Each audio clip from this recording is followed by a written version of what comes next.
Bonjour tout le monde, j'espère que vous allez bien, en forme bien compagnie. Alors aujourd'hui, on va essayer de voir cet exercice qui est très important et qui vraiment caractérise le fait que les sphères sont toutes connexes par arc entre elles. Alors, on va voir cette propriété. Alors, qu'est-ce qu'elle dit? Sur R, un espace normé, montrer que les boules de E sont convexes. Deuxième question, suppose que E est de dimension strictement supérieure à 1, montrer que E moins 0 est connexe par arc.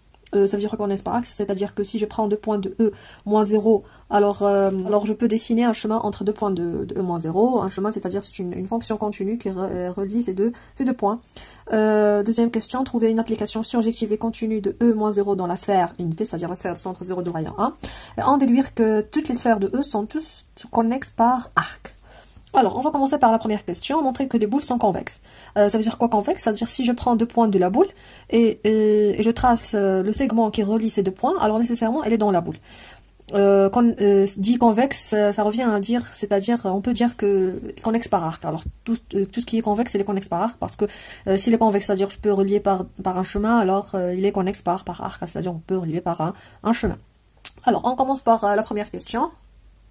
Alors, la première question, d'abord un petit rappel sur un espace convexe. Ça veut dire quoi? Une partie convexe. Alors, si j'ai une partie C quelconque, alors je dis que C est convexe, c'est-à-dire c'est-à-dire que si par exemple j'ai C une partie convexe comme ça, c'est-à-dire si je prends deux points de C, A et P, alors je peux les relier par un segment tout simplement, alors on dit que c'est convexe. Si par exemple je prends une partie comme ça, alors il n'est pas convexe. Pourquoi? Parce que si je prends ce point et je relie entre eux par un segment, alors il n'appartient pas, alors il est non convexe. Alors j'ai déjà parlé de ça veut dire quoi convexe, connexe, etc. Dans la vidéo précédente que je vais vous donner posté sur dans la barre info. Si vous n'avez pas voir cette vidéo, essayez de le voir, ça serait très intéressant pour vous, très utile. Alors ça veut dire quoi convexe tout simplement? C'est-à-dire que si je prends quel que soit A et B, deux points A et B appartiennent à C, quel que soit T appartient à 0, 1, alors le segment AP, on peut le caractériser par AT plus 1 moins T multiplié par P appartiennent à C. Alors ça c'est le segment, c'est-à-dire tous les points appartiennent à 0, 1, tous les points appartiennent à 0, 1, les points qui sont de la forme AT plus 1 moins TP, ce sont des éléments de C, alors on peut dire que C il est convexe, très bien. Alors maintenant on va revenir à la première question, montrer que les boules de E sont convexes.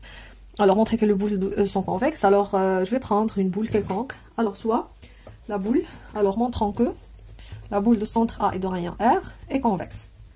Tel que, alors A appartient à E bien sûr, R est strictement positif, et on travaille dans un espace normé. Très bien. Alors pour montrer qu'elle est convexe d'après le rappel ici, c'est-à-dire quoi? C'est-à-dire on doit montrer que pour tous deux éléments de la boule, on peut les relier par un segment. Alors je vais prendre deux éléments de la boule. Alors par exemple, je vais prendre XY appartient à la boule de centre A, alors soit XY appartient à la boule de centre A et de rayon R. C'est-à-dire, puisqu'on travaille dans un espace normé, c'est-à-dire la norme de X moins A inférieure à R et la norme de Y moins A inférieure à R. Alors montrons que alors, si je veux montrer qu'elle est convexe, montrons que pour tout T appartient à 0, 1, alors cette partie-là appartient à la boule. Alors, montrons que quel que soit T appartient à 0, 1, on a XY ici. Alors, XT plus 1 moins T Y appartient à la boule de centre A et de rayon R. C'est-à-dire, montrons que la norme de XT plus 1 moins T Y moins A, la distance entre cet élément et A, inférieure à R. Alors, c'est ça notre but. Alors, si on arrive à montrer que ça inférieur à R d'après ce qu'on a ici, alors c'est fini. Alors, on commence. Alors, je vais faire des calculs. Alors, ici, xt plus 1 moins ty moins a, c'est quoi? Alors, qu'est-ce que je vais faire? Je vais écrire a sous la forme. Alors, attends, ici, comme une remarque, alors on a a, c'est égal à quoi? C'est égal à at plus 1 moins ta. Pourquoi? Parce que ça égale à at plus a moins ta. On peut simplifier, il nous reste que a. Alors, ici, on a ta plus 1 moins ty moins a. Alors c'est quoi? Alors c'est la norme de xt plus 1 moins ty moins. Alors a c'est at moins, parce que c'est plus avec le moins ça devient plus, moins avec 1 moins t a en norme. Eh bien maintenant qu'est-ce qu'on va faire? On va essayer de regrouper les t entre eux, les 1 moins t entre eux. Alors c'est t, la norme de t, t facteur, attends. Alors on a ici x moins 1. Oui, alors t facteur x moins a plus 1 moins t facteur y moins a en norme. Alors c'est la valeur absolue de t. Attends, c'est inférieur ou égal. Alors on va appliquer le négatif de Minkowski. Alors inférieur ou égal à la valeur absolue de t fois la norme de x moins a, plus la valeur absolue de 1 moins t fois la norme de y moins a. Or on sait x moins y moins a, c'est les deux sont inférieurs à r parce qu'ils appartiennent à la boule. Alors c'est inférieur à la valeur absolue de t fois r, plus 1 moins t en valeur absolue, fois r. Très bien. Or, on a t appartient à 0, 1. Alors, 1 moins t, c'est les positifs. T, il est positif. Alors c'est tr plus 1 moins tr, c'est la même chose. Alors, c'est exactement r. Alors, on peut conclure que ça, c'est inférieur à r. Alors, bien évidemment, on a la propriété qu'on veut. Eh bien, alors maintenant, on va passer à la deuxième question. En supposant que la dimension de E est strictement supérieure à 1, c'est-à-dire c'est égal à 1, c'est-à-dire c'est engendré par 1, je pense, par un vecteur. Non, alors strictement supérieur à 1. Montrer que E moins 0 est connexe par arc. C'est ce qu'on veut montrer en général. Alors, rappel d'abord, ça veut dire quoi un connexe par arc? Alors, si j'ai un espace topologique, menu d'une topologie, et on dit que E est connexe par arc, si, alors E connexe par arc, si vérifie la condition suivante, c'est-à-dire si je prends E connexe par arc, c'est-à-dire que si je prends deux points de E, x, y, quelconque, alors je peux les relier par un chemin, c'est-à-dire par une fonction qui est continue, c'est-à-dire pour tout x, y appartient à E, il existe un chemin de 0, c'est-à-dire une fonction continue de 0, 1 dans E, telle que l'image de 0 c'est x et l'image de 1 c'est y. Alors si j'arrive à trouver une telle fonction continue, continue qui vérifie ça, alors c'est fini parce que c'est un chemin. Alors s'il est convexe, alors nécessairement elle est connexe parce que s'il est convexe, c'est-à-dire je peux relier deux points par des segments. Alors des segments ce sont des chemins parce que elle est continue, la fonction at xt plus 1 moins ty, c'est déjà vu. Alors ici pour montrer qu'il est connexe par arc, alors je vais prendre deux points P appartiennent à E. C'est quoi mon but? C'est de montrer qu'il existe un chemin entre eux. Alors on a 0 déjà, ça appartient pas à E, c'est-à-dire E exclu de 0. Alors si 0 n'appartient pas au segment AP. Alors si 0, supposons que 0 n'appartient pas au segment AP, c'est-à-dire ici, on a le segment AP, on a 0 ici, n'appartient pas au segment AP, alors le chemin qu'on peut relier à AP, c'est bien sûr un segment. Alors on a le segment AP inclus dans E moins 0. Alors si je prends le chemin, alors pour le chemin, c'est la fonction de t associée à gamma de t, c'est a t plus 1 moins tp. Alors, il est continu, bien sûr, c'est le segment, et vérifie ce qu'on veut, c'est-à-dire gamma de 0 est égal à a et gamma de 1, gamma de 0. C'est-à-dire si je remplace t par 0, alors je trouve p, et gamma de 1 est égal à a, alors ça fait l'affaire. En manière générale, alors c'est convexe, c'est-à-dire elle est convexe, bien sûr. Alors maintenant le problème ça se pose où? Ça se pose aussi 0 appartient à AP. C'est-à-dire,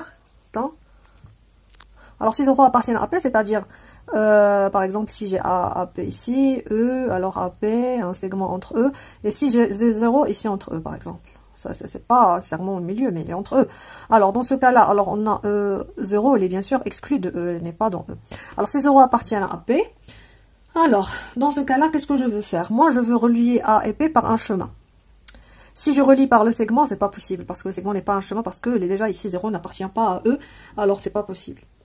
Alors, on a 0 appartient à AP, alors AP, il est lié, c'est-à-dire, pourquoi? Parce qu'il ne peut pas être une base, c'est pour celui-là, la dimension de E strictement supérieure à 1. Alors, on peut trouver un certain C qui est à l'extérieur de AP. Alors, je vais prendre un C ici. Et c'est quoi le chemin que je vais faire? C'est quoi? C'est tout simplement pour passer à A à P. Alors je vais pas passer par ici. Alors je vais passer de A à C. Après de C à P. Alors je vais tracer ce chemin-là pour passer de A à P. Très bien. Alors ce chemin tout simplement. Alors si gamma de 0,1 c'est une implication de 0,1 dans E moins 0, fonction continue telle que de chaque T on l'a associé. Alors on va calculer ici cette droite, alors une droite qui passe par A et T, alors on calcule et on trouve le résultat, et cette droite aussi qui passe par C et P, alors on trouve le résultat. Alors si je trace cette droite qui passe par A et C, alors je trouve 2C moins 1 T plus A pour T appartient à 0, 1 demi, et si pour cette droite, alors je trouve la droite de P moins CT plus 2C moins P. Si T appartient à 1 demi 1, alors c'est facile parce que c'est une droite qui passe par ces points-là, alors on peut voir si c'est vous devez bien savoir comment trouver une droite qui passe par deux points. Alors on peut trouver, bien évidemment. Alors cette fonction, elle est continue. Et elle vérifie ce qu'on veut. Alors c'est connexe par arc. Très bien. Alors maintenant on passe à la troisième question. Il dit quoi? Alors la troisième question, il dit trouver une application de... Attends. Alors trouver une application surjective continue de E. Alors une application surjective continue de E-0 dans la sphère unité de 0,01 telle qu'elle soit surjective et continue. Alors bien évidemment, si je prends un x dans E différent de 0, alors c'est quoi si je veux le transfert à la sphère? Alors on a déjà vu, alors par exemple je vais prendre x sur la norme de x. Alors je vais normaliser le x pour trouver, alors c'est les continus, on a déjà vu parce que ici x c'est la norme, alors les continus x sur la norme de x parce que produit de fonction continue, c'est déjà vu. Et il nous reste de montrer qu'elle est surjective. Alors pour montrer qu'elle est surjective, qu'est-ce que je vais faire? Je pense que c'est déjà vu aussi. Oui, c'est déjà vu pour montrer que la boule est compacte. Si la sphère est compacte, alors la boule est compacte. On a utilisé ça. Mais c'est pas grave. Alors montrons qu'elle est surjective. Alors montrons que f est surjective, bien évidemment, pour montrer qu'elle est surjective. Alors c'est-à-dire soit y appartient à la sphère de centre 0 de rayon 1, c'est-à-dire la norme de y égale à 1. Pour montrer qu'elle est surjective, montrons que il existe x appartient à E-0, tel que f de x est égal à exactement y. Puisque la norme de y égale à 1, alors qu'est-ce que je vais prendre? Alors le x que je veux, c'est quoi? C'est le y. C'est le y. Pourquoi? Alors pour y, alors attends. Oui, alors si je prends x égale à y, alors je vais calculer son image, y, y sur l'envers, c'est y. Oui, alors pour x égale à y, c'est-à-dire pour l'antécédent, alors pour x égale à y. Alors qu'est-ce qu'on a? On a f de y, c'est quoi? C'est y sur la norme de y. Or la norme de y égale à 1, alors c'est y, c'est-à-dire son image c'est lui-même. Alors bien évidemment, elle est surjective, elle est continue. Très bien. Alors elle est surjective, elle est continue.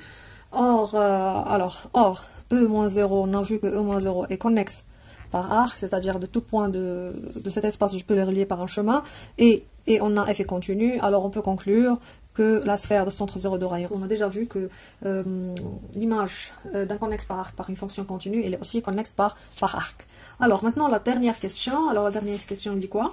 On déduire que toutes les sphères de E sont toutes connexes par arc. Déduction. Alors on déduit que toutes les sphères sont connexes par arc. Toutes les sphères. Dans ce cas-là, pour montrer que toutes les sphères sont connexes par arc, tout simplement, je vais voir. Alors je vais prendre une sphère quelconque. Alors soit la sphère de centre A et de rayon R quelconque, telle que A appartient à E, R strictement positif. Je vais relier cette sphère par la sphère, puisque la sphère unité. Ah, je m'excuse. C'est quoi ça? Alors c'est connexe par arc. Alors la sphère est connexe par arc. Alors déduction, alors la sphère, puisque la sphère unité est connexe par arc, alors je vais relier cette sphère par un homéomorphisme. Si j'arrive à le relier par homéomorphisme, on sait que le homéomorphisme conserve toutes les opérations topologiques, tous, alors on peut conclure qu'il est connexe aussi par arc. Alors on a, je vais prendre l'homomorphisme de la sphère de centre 0 de rayon 1 dans la sphère de centre A et de rayon R de chaque x associé à A plus Rx. Alors, c'est comme on a fait pour la boule, à peu près. Alors ici, la boule de centre 0 de rayon 1, c'est à la boule de centre A de rayon R de x associé à A plus Rx. Alors, ça revient au même, parce que la sphère, c'est inclus dans la boule fermée, bien sûr. Alors, ça revient au même. Alors, si je prends x quelconque dans 0,1, c'est-à-dire la sphère de norme 1, alors, alors la norme de ça, moins 1, c'est R fois la norme de x, c'est égal à, la norme de x égale à 1, alors c'est égal à R. Alors, on peut dire que ça appartient à ici. Et ça, c'est quoi? C'est un homéomorphisme.